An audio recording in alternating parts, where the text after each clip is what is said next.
भगत सिंह ये सिर्फ एक नाम नहीं बल्कि इतिहास, तर्क, विचारधारा, आदर्श बहुत कुछ है। इनके विचार, इनका जीवन अपने प्रेरणा का स्रोत है। वह कहते हैं मुझे मार सकते हो लेकिन मेरे विचारों को नहीं। भगत सिंह अपने साहस और देशभक्ति से भारत की आने वाली कई पीढ़ियों को प्रेरित करेंगे। उन्होंने आज़ादी की लड़ाई के दौरान कई नारे भी दिए जो इतिहास के पन्नों में दर्ज है। अब हम आपको उनकी जीवनी नहीं सुनाएंगे या उनके विचार नहीं बताएंगे। हम आपको आज की अपनी इस वीडियो में बताएंगे कि आखिर क्यों भगत सिंह को हमें कभी भूलना नहीं चाहिए। हम कैसे उनसे प्रेरणा ले सकते हैं एज अ स्टूडेंट, हम कैसे अपने जीवन में आगे बढ़ सकते हैं। नमस्कार, मैं कृतिका आप सभी का स्वागत करती हूँ प्रभात एग्जाम के यूट्यूब चैनल पर। ये एक ऐसा प्लेटफॉर्म है जो आपको मिलती है सभी कॉम्पिटिटिव एग्जाम्स के बारे में महत्वपूर्ण जानकारियाँ जो आपको किसी भी एग्जाम में सफल होने में मदद कर सकती है।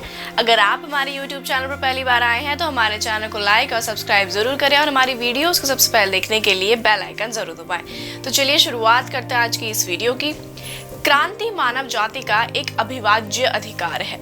स्वतंत्रता सभी का एक अविनाशी जन्म अधिकार है। वे मुझे मार सकते हैं लेकिन मेरे विचारों को नहीं मार सकते। वे मेरे शरीर को कुचल सकते हैं लेकिन वे मेरी आत्मा को कुचल नहीं पाएंगे। मेरा धर्म मेरे देश की सेवा करना है। जिंदा रहने की हसरत मेरी भी है लेकिन मैं कैद रहकर अपना जीवन नहीं बिताना चाहता। यह कुछ चुनिंदा विचारों में से थे जिनका पालन भगत सिंह ने जीवन भर किया, अहिंसा का मार्ग अपनाते हुए। लेकिन इंसानियत के साथ उन्होंने देश को आज़ाद करने का असंभव कार्य इतनी कम उम्र में ही अपने कंधों पर ले लिया। वह चाहते तो आराम से जीवन जी सकते थे लेकिन उन्होंने खुद को मातृभूमि के नाम कर दिया। एक किस्सा है, थोड़ा अजीब है। सब जानते हैं कि आज़ादी को अपनी दुल्हन मान चुके भगत शादी से इनकार कर चुके थे, लेकिन लाहौर के नेशनल कॉलेज में पढ़ने के दौरान उनके साथ एक बेहद ही रोचक किस्सा हुआ। बताते हैं कि एक लड़की भगत को पसंद करने लगी थी और उनकी वजह से ही वो उनके क्रांतिकारी दल में शामिल भी हो गई थी। जब असेंबली में बम फेंकने की प्लानिंग हो रही थी तब भगत ये जिम्मेदारी लेने से पीछे हट गए। इस पर सुखदेव ने ताना मारते हुए कहा कि उस लड़की की वजह से भगत मरने से डर रहे हैं। इस बात से भगत का दिल रो गया। उन्होंने दोबारा मीटिंग बुलाई और असेंबली में बम फेंकने का जिम्मा जबरन अपने नाम करा लिया। कहा जाता है कि 8 अप्रैल 1929 को असेंबली में बम फेंकने से पहले शायद 5 अप्रैल को भगत ने सुखदेव को एक पत्र लिखा जिसे शिव वर्मा ने उन तक पहुंचाया था।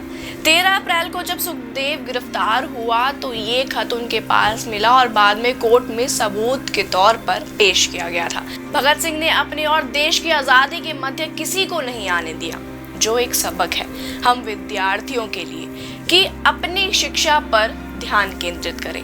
पथ में कांटे बहुत होंगे, कभी कभी आप गिर भी सकते हैं, लेकिन उठकर अपने लक्ष्य तक पहुंचना बेहद जरूरी है। जितना भगत सिंह चुलबुले थे उतने ही वह दयालु प्रवृत्ति के भी थे। लाजपत राय की स्थिति देखकर उनमें क्रूरता की भावना पैदा हो गई थी। दरअसल साल 1928 था। इंडिया में अंग्रेजी हुकूमत थी। 30 अक्टूबर को साइमन कमीशन लाहौर पहुंचा। लाला लाजपत राय की अगुवाई में इंडियंस ने विरोध प्रदर्शन किया।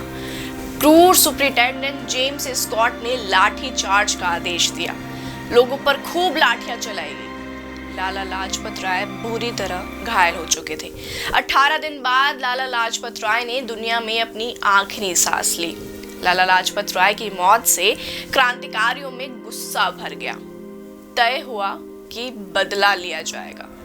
भगत सिंह, सुखदेव, राजगुरु और चंद्रशेखर आजाद समेत कई क्रांतिकारियों ने मिलकर जेम्स स्कॉट को मारकर लाला जी की मौत का बदला लेने का फैसला किया। 17 दिसंबर 1928 दिन तय हुआ स्कॉट की हत्या के लिए, लेकिन निशानदेही में थोड़ी सी चूक हो गई। स्कॉट की जगह assistant superintendent of police John P Saunders क्रांतिकारियों का निशाना बन गए। अंग्रेज सरकार 2 नए बिल ला रही थी, पब्लिक सेफ्टी और ट्रेड डिस्प्यूट्स बिल। कहा जाता है कि ये 2 कानून इंडियंस के लिए बेहद खतरनाक थे। सरकार इन्हें पास करने का फैसला ले चुकी थी। बिल के आने से क्रांतिकारियों के दमन की तैयारी थी। ये अप्रैल 1929 का वक्त था। तय हुआ कि असेंबली में बम फेंका जाएगा। किसी की जान लेने के लिए नहीं, बस सरकार और लोगों तक अपनी बात पहुंचाने के लिए। बटुकेश्वर दत्त और भगत सिंह इस काम के लिए चुने गए। हालांकि 8 अप्रैल 1929 को जब दिल्ली की असेंबली में बिल पर बहस चल रही थी, तभी असेंबली के उस हिस्से में जहां कोई नहीं बैठा हुआ था, वहां दोनों ने बम फेंककर इंकलाब जिंदाबाद के नारे लगाने शुरू कर दिए। पुलिस ने दोनों को गिरफ्तार भी कर लिया। कुछ लोगों को ऐसा लगता है कि भगत सिंह को फांसी असेंबली पर बम फेंकने की वजह से हुई, पर ऐसा नहीं है। असेंबली में बम फेंकने के बाद बटुकेश्वर दत्त और भगत सिंह के पकड़े जाने के बाद क्रांतिकारियों की गिरफ्तारी का दौर शुरू हुआ। राजगुरु को पुणे में अरेस्ट किया गया। सुखदेव भी अप्रैल महीने में ही लाहौर से गिरफ्तार कर लिए गए। भगत सिंह को पूरी तरह फंसाने के लिए अंग्रेजी सरकार ने पुराने केस खंगालने शुरू कर दिए। भगत सिंह और बटुकेश्वर दत्त पर असेंबली में बम फेंकने का केस भी चला, लेकिन ब्रिटिश सरकार भगत सिंह के पीछे पड़ गई थी। सुखदेव और राजगुरु भी जेल में थे। सैंडर्स की हत्या का दोषी तीनों को माना गया, जिसे लाहौर षड्यंत्र केस माना गया। तीनों पर सैंडर्स को मारने के अलावा देशद्रोह का केस भी चला, दोषी माना गया। बटुकेश्वर दत्त को असेंबली में बम फेंकने के लिए उम्र कैद की सजा सुनाई गई। वहीं 7 अक्टूबर 1930 को फैसला सुनाया गया कि भगत सिंह, सुखदेव और राजगुरु को फांसी पर लटकाया जाए।